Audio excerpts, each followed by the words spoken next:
mention his name at all during the press conference, but we do want to know about him because you got to get a profile on these shooters, see if there's any commonalities here. Dan Bongino is a Fox News contributor, NYPD officer, Secret Service agent, author of Spygate, the attempted sabotage of Donald J. Trump.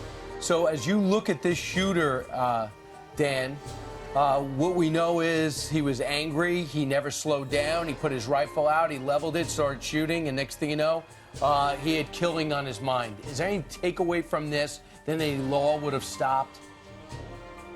Well, Brian, when you look at studies of targeted violence, which is contrast with random violence, let's say, random violence would be someone who just happens to be at the wrong place at the wrong time and is mugged by someone.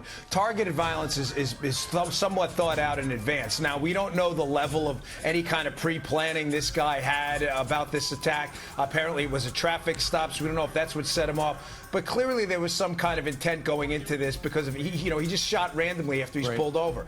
But in those cases of targeted violence, there are always red flags in advance. The majority of those cases, a lot of these people gave off warning signs. Some of them very, very simple. Yeah. I mean, in some of the school shootings, which have similar type of profiles, they actually told people what they were going to do in advance. And it just goes to show you that, really you need a heightened sense of awareness sometimes, and you need to be willing to make that call to either the loved ones or law enforcement if you hear something like that. That's right. And reportedly, there's one story out there that the guy may have failed a background check. But at the same time, there's another story out there, Dan Bongino, about how this guy, the shooter, apparently was on the roof of his house shooting at things around the neighborhood. Animals. Neighbor lady called the police and said, look, you got to go. The police could not find him because he didn't show up on their GPS.